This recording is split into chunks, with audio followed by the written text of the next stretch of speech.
ये पूरी दुनिया मैथमेटिक्स का यूज कर कर बनाई गई है, इसलिए हमें हर एक जगह पे मैथमेटिक्स का यूज दिखता है।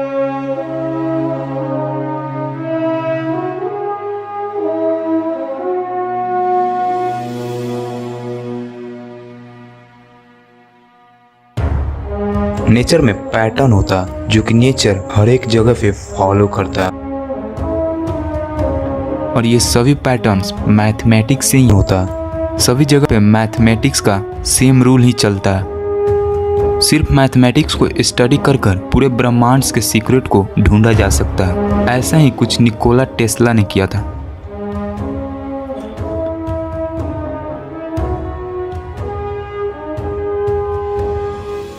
अनफॉर्चुनेटली नंबर 3, 6 और 9 के पीछे की सीक्रेट्स को बताने से पहले ही वो चले गए। लेकिन 20 साल के रिसर्च के बाद हमारे जो हाथ लगा है वो वाकई में हैरान कर देने वाला है। तो आखिर क्या पता चला है हमें?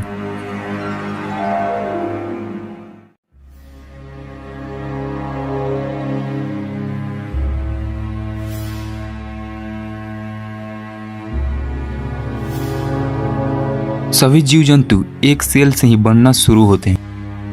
स्टार्टिंग में 1 सेल डबल होकर 2 सेल में कन्वर्ट होता है, और फिर 2 सेल डबल होकर 4 सेल में, फिर 4 सेल डबल होकर 8 सेल हो जाता है, और ये प्रोसेस ऐसे ही चलते रहता है, और फिर एक बड़ा सा जीव का निर्माण होता है। तो अगर हम इस प्रोसेस को मैथमेटिकली समझे तो हमें ये सीक्वेंस मिलता है।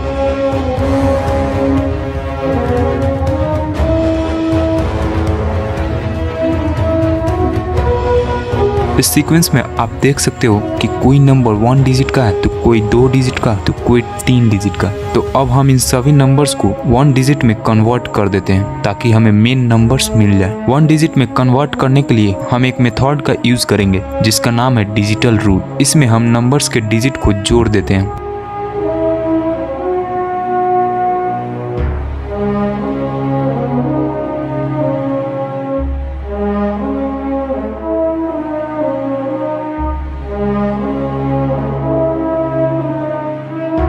अब हमें जो नंबर मिल रहा है उस पर गौर कीजिए।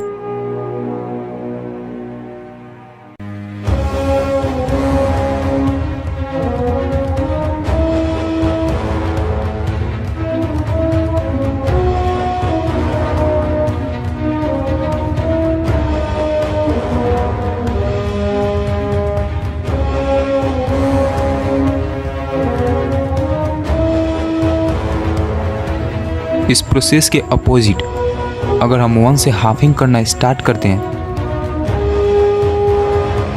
और फिर आए हुए नंबर्स को रिड्यूस कर देते हैं, तब भी हमें यही नंबर्स मिलते हैं।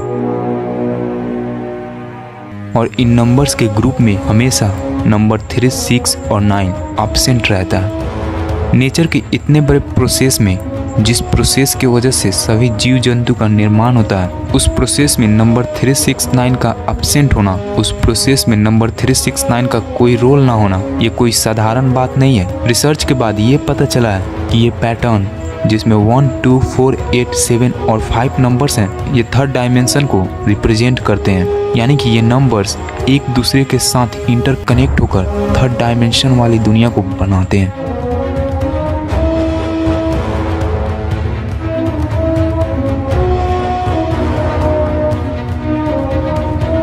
इस फिंगरप्रिंट में इन नंबर्स के बीच में जो ऑसिलेशंस दिखाया गया है वो ये रिप्रेजेंट करता है कि एनर्जी कभी भी डिस्ट्रॉय नहीं होती है, बल्कि एक फॉर्म से दूसरे फॉर्म में कन्वर्ट होती रहती है। इस पैटर्न में 3, 6 और 9 इसलिए नहीं है क्योंकि 3, 6, 9 थर्ड डायमेंशन से भी हायर डायमेंशन वाली दुनिया को रिप्रेजेंट करते हैं। जब हम 3, 6 और 9 से डबलिंग करना और हाफिंग करना स्टार्ट करते हैं, तब हमें कुछ अलग ही देखने को मिलता है।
3 और 6 से डबलिंग और हाफिंग करने पर हमें सिर्फ 36, 36, 36 ही मिलता है। और इसमें भी आप देख सकते हो नंबर 9 एब्सेंट है। इस पैटर्न में भी नंबर 9 एब्सेंट था और इस पैटर्न में भी नंबर 9 एब्सेंट है। जब हम नंबर 9 से डबलिंग करना और हाफिंग करना स्टार्ट करते हैं तो हमें चौंकाने वाला रिजल्ट मिलता है।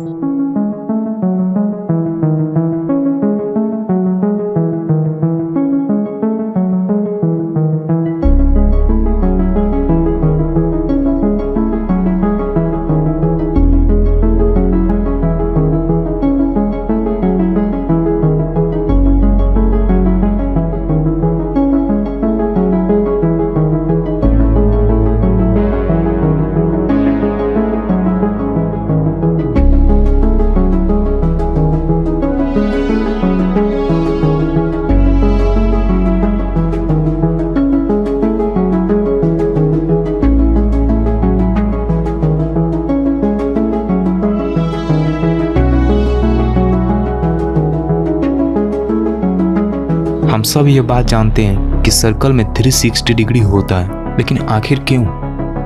जब हम फुल सर्कल को बाइसेक्ट करना स्टार्ट करते हैं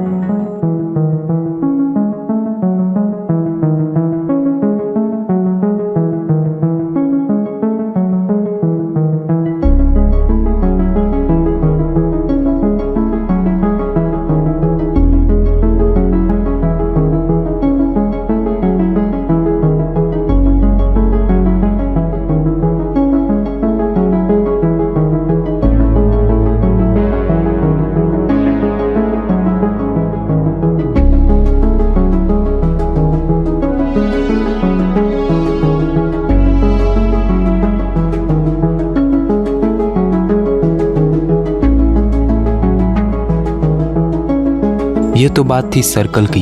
अब हम पॉलीगन्स की बात करते हैं। आपको तो पता ही होगा कि एक ट्रायंगल का सभी एंगल्स का सम 180 डिग्री होता है। तो इसको जब हम रिड्यूस करते हैं तो हमें नंबर 9 मिलता है। सेम इसी तरह से रेक्टेंगल का भी सभी एंगल्स का सम 360 डिग्री होता है और इसको भी रिड्यूस करने पर 9 ही मिलता है। और पेंटागन का भी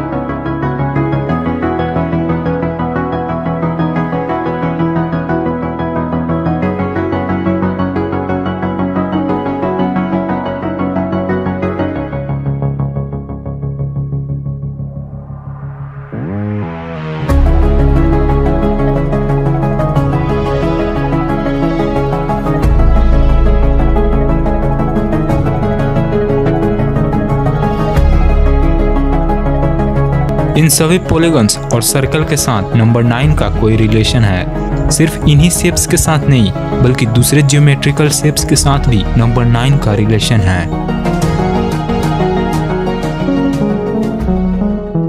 जब हम फुल सर्कल को बाइसेक्ट कर रहे थे तो हमने ये देखा कि आया हुआ एंगल नंबर 9 में रिड्यूस हो जा रहा है। इससे हमें ये बात पता चलता है कि जैसे जैसे सर्कल टुकड़ों में बढ़ता जा रहा था और स्पेस के सिंगुलैरिटी तक पहुंच रहा था, वैसे वैसे नंबर 9 भी स्पेस के सिंगुलैरिटी तक पहुंच रहा था।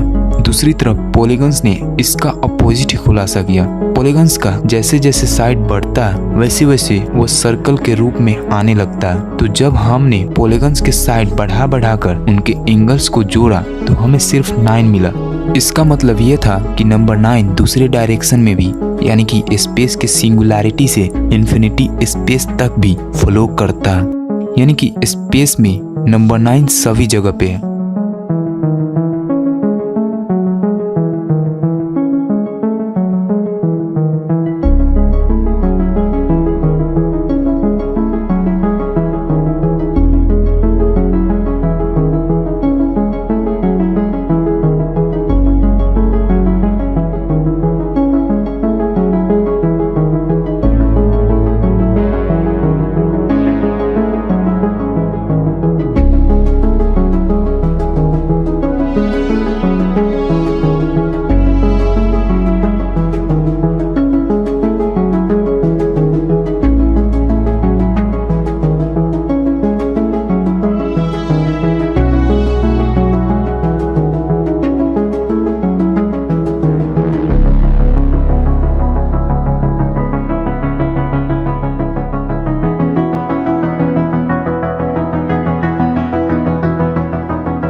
आप रैंडमली कितने भी दिन ले लो, हफ्ता, महीना या फिर साल ले लो, जब आप सबको मिनट या फिर सेकेंड में कन्वर्ट करोगे और फिर उसका डिजिटल रूट निकालोगे तो आपको हमेशा नंबर 9 ही मिलेगा। नंबर 9 स्पेस टाइम दोनों में प्रेजेंट है।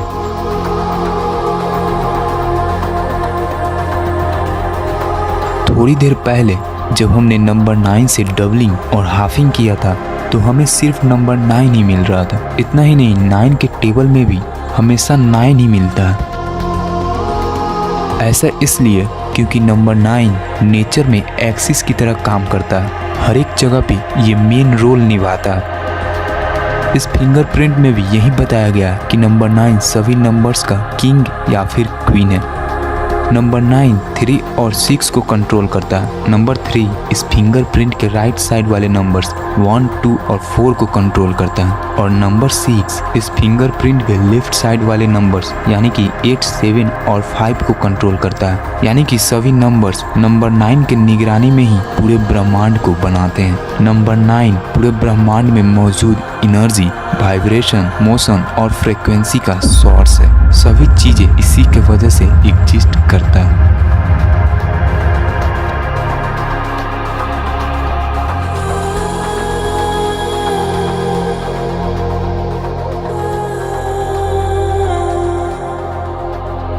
यानी कि निकोला टेस्ला ये कहते थे कि यूनिवर्स में एक कोर है जिसमें से हम सब स्ट्रेंथ, नॉलेज और इंस्पिरेशन लेते हैं। शायद वो नंबर 9 की ही बात कर रहे थे।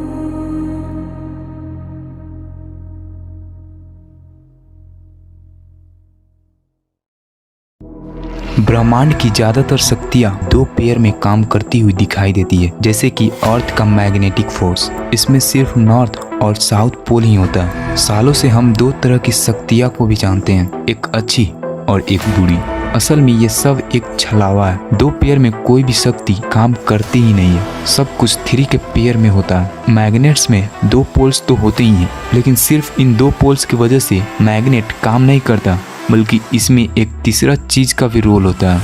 इसका पोल्स 3 और 6 को रिप्रेजेंट करता है और मैग्नेट का एक्सिस नंबर 9 को रिप्रेजेंट करता है। नंबर 9 ही 3 और 6 को पावर देता है, यानी कि मैग्नेट्स का एक्सिस ही पोल्स को पावर देता है, तभी पोल्स काम करते हैं। यिंग यांग जो अच्छाई और बुराई को रिप्रेजेंट करता है, इस सिंबल में भी सिर्फ 2 कंपोनेंट्स नहीं होता है बल्कि 3 होता है। इन दोनों पार्ट्स को 3 और 6 से रिप्रेजेंट किया जाता है और इन दोनों पार्ट्स के बीच में जो एस कर्व है उसे नंबर 9 से रिप्रेजेंट किया जाता है। यानी कि इस सिंबल में भी 3 कंपोनेंट्स होता है। असल में नंबर 3 के बेसिस पे ही इस पूरे ब्रह्मांड का निर्माण हुआ है। इसलिए तो ज़्यादातर चीज़ें 3 पेयर में होता है, जैसे कि एटम्स में 3 पार्टिकल्स होते हैं। इन्हीं 3 पार्टिकल्स से पूरे मटेरियल वर्ल्ड का निर्माण होता है। 3 तरह के चार्जेस भी होते हैं। टाइम भी 3 रूप में ही एग्जिस्ट करता है।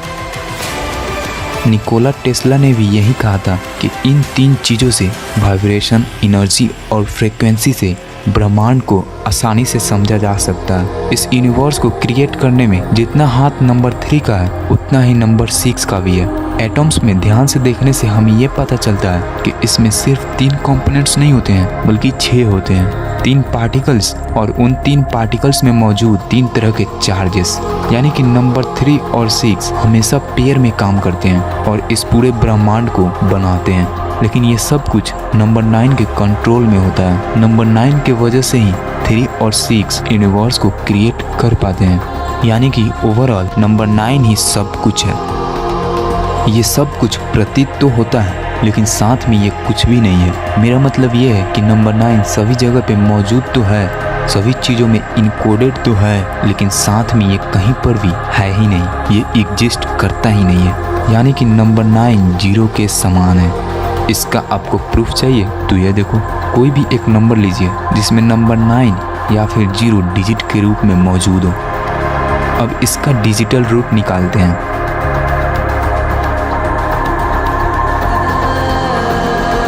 अब हम इस नंबर में थोड़ा सा चेंजिंग करेंगे। मान लीजिए नंबर 9 0 के समान है, तो इस नंबर में हम 9 के जगह पे 0 लिख देते हैं और इसका डिजिटल रूट निकालते हैं। हमें सेम डिजिटल रूट ही मिला। ऐसा उन सब नंबर्स के साथ होता है जिसमें नंबर 9 या फिर 0 डिजिट के रूप में मौजूद होता है। 9 को 0 से रिप्लेस करके डिजिटल रूट निकालो या फिर 0 को 9 से रिप्लेस करके डिजिटल रूट निकालो, आपको हमेशा सेम डिजिटल रूट ही मिलेगा। आपको तो पता ही होगा कि 0 को किसी भी नंबर से मल्टीप्लाई करते हैं तो हमें 0 ही मिलता है। सेम नंबर 9 के साथ भी होता है। 9 से आप किसी भी नंबर को मल्टीप्लाई करके रिड्यूस करोगे तो हमेशा नंबर 9 ही मिलेगा। इन सभी बातों से ये वेरीफाई होता है कि नंबर 9 0 के समान है और इनमें ज़्यादा अंतर भी नहीं है। इसका मतलब ये हुआ कि नंबर 9 सच में सब कुछ को रिप्रेजेंट करता है। बिग बैंग से पहली वाली दुनिया जब कुछ भी नहीं था उसको भी नंबर 9 रिप्रेजेंट करता है, और बिग बैंग के बाद वाली दुनिया जहाँ पे सब कुछ है इसको भी नंबर 9 रिप्रेजेंट करता है। ब्रह्मांड में दो तरह की एनर्जी होती है, मेल एनर्जी और फीमेल एनर्जी। इन दोनों एनर्जीज को हम ट्रायंगल से रिप्रेजेंट करते हैं। बस अंतर इतना ही होता है कि मेल एनर्जी वाला ट्रायंगल ऊपर की ओर पॉइंट करता है और फीमेल एनर्जी वाली ट्रायंगल नीचे की ओर पॉइंट करती है। हिंदू धर्म में 3 मेन गॉड्स होते हैं। इन 3 गॉड्स को हम मेल एनर्जी वाले ट्रायंगल से रिप्रेजेंट करते हैं।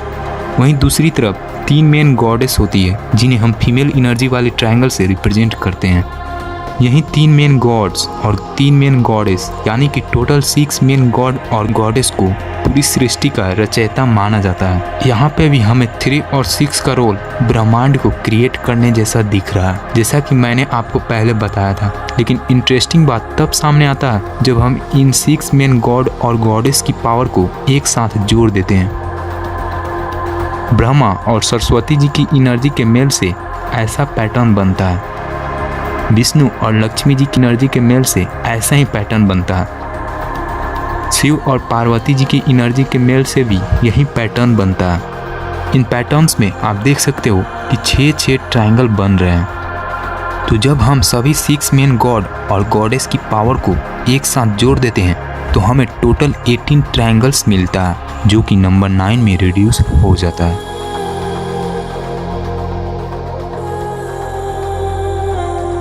तपस्वियों ने ध्यान के गहराई में जाकर ये पता लगाया कि एक ऐसी ध्वनि है जो हर वक्त हर जगह पे सुनाई देती है। उस ध्वनि को उन्होंने नाम दिया ओम। ओम में 3 तरह के साउंड होते हैं। अगर हम इसके वाइब्रेशनल फ्रीक्वेंसी की बात करें तो वो 432 हर्ट्ज होता है, जो कि नंबर 9 में रिड्यूस हो जाता है। स्वास्तिका को एक पवित्र सिंबल माना जाता है जो अच्छाई को दर्शाता है और बुरी शक्तियों से बचाता है। इसके बनावट में हर एक जगह पे नंबर 9 मिलता है।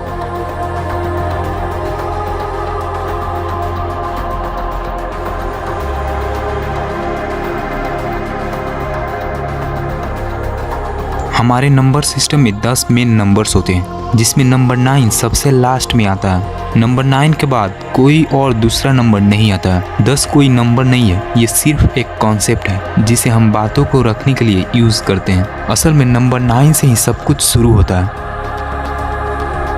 और नंबर 9 पे ही सब कुछ आकर खत्म हो जाता है, और बीच वाला पार्ट भी।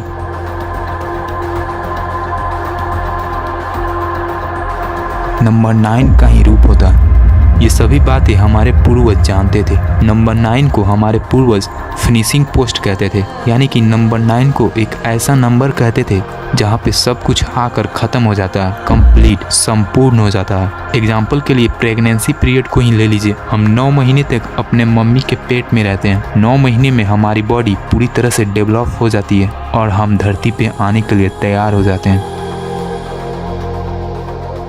हमारे पूर्वज नंबर 9 के इम्पोर्टेंस को समझते थे। वैदिक मैथ में भी नंबर 9 का इम्पोर्टेंस को बताया गया है। ये भी बताया गया है कि नंबर 9 कैसे 0 के समान है। एंशिएंट इजिप्शियन, पाइथागोरियंस और कुछ मिस्ट्री स्कूल्स नंबर 9 के इम्पोर्टेंस को स्कूल्स में पढ़ाया करते थे। सिर्फ नंबर 9 के इम्पोर्टेंस को ही नहीं, बल्कि नंबर 3 और 6 के इम्पोर्टेंस को भी हमारे पूर्वज जानते थे। और इसका सबसे बड़ा प्रूफ हमें इजिप्ट से मिल जाता है, पिरामिड ऑफ गीजा। यहाँ पे 3 बड़े पिरामिड्स तो हैं जो 3 ओरियंस स्टार्स के साथ कोरिलेट करते हैं, लेकिन साथ में यहाँ पे 3 छोटे पिरामिड्स भी हैं यानी कि यहाँ पे टोटल 6 पिरामिड्स हैं जिन्हें 3 के रेशियो में साइज छोटा कर कर और बड़ा कर कर बांट दिया गया है। बोरोमेन रिंग्स ये एक ऐसा सिंबल है जिसमें 3 रिंग्स होता है। अगर इसमें से एक रिंग को निकाल दिया जाए तो बाकी के 2 रिंग्स अपने आप अलग हो जाते हैं। इन तीनों रिंग्स में से 2 रिंग्स तभी एक दूसरे के साथ कनेक्टेड होते हैं जब हम तीसरे रिंग को भी ऐड करते हैं। ये एक एंशिएंट सिंबल है जिसका यूज हमारे पूर्वज 3 के पावर को दिखाने के लिए करते थे, यानी कि हमारे पूर्वज 3, 6, 9 के इम्पोर्टेंस को जानते थे। लेकिन सवाल अब ये उठता है कि अगर हमारे पूर्वज 3, 6, 9 के बारे में जानते थे तो हमें इसके बारे में तब क्यों पता चला जब निकोला टेस्ला आए? उनसे पहले हमें 3, 6, 9 के बारे में पता क्यों नहीं था? आखिर एकदम से क्या हुआ कि जो जानकारी हमें पता थी, बुक्स में स्टोर थी, वो खो गई? कुछ एंशिएंट बुक्स में 3, 6, 9 के बारे में जो जानकारी मौजूद है वो बहुत कम है, जबकि कुछ सबूत ये कहते हैं कि हमारे पूर्वज 3, 6, 9 के बारे में हमसे ज़्यादा जानते थे, यानी कि कुछ इन्फॉर्मेशन खो चुकी है। तो वो फाइल्स कहाँ हैं जिनमें हमारे पूर्वजों के द्वारा लिखी गई 3, 6, 9 का इन्फॉर्मेशन मौजूद था? शायद ऐसा हो सकता है कि कुछ फाइल्स एक्सीडेंट में डिस्ट्रॉय हो गए होंगे, लेकिन ये बात कहना सही नहीं होगा कि पूरी दुनिया से ये इन्फॉर्मेशन एक्सीडेंट के वजह से ही खो गई।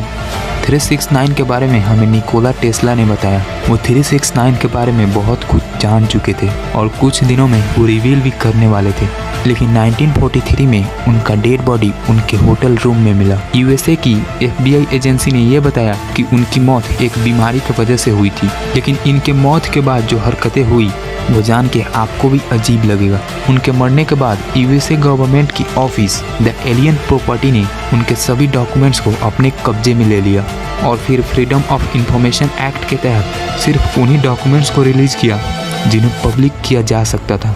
अभी भी निकोला टेस्ला के ज़्यादातर डॉक्यूमेंट्स मिसिंग हैं। जिन डॉक्यूमेंट्स को पब्लिक किया गया था उन डॉक्यूमेंट्स में 3, 6, 9 का डॉक्यूमेंट्स मिसिंग था, यानी कि यूएसए की गवर्नमेंट ने उसको अपने पास रख लिया। तो आखिर क्या था उस डॉक्यूमेंट में जिन्हें पब्लिक नहीं किया गया? क्या हो जाता अगर हम 3, 6, 9 के बारे में जान जाते तो?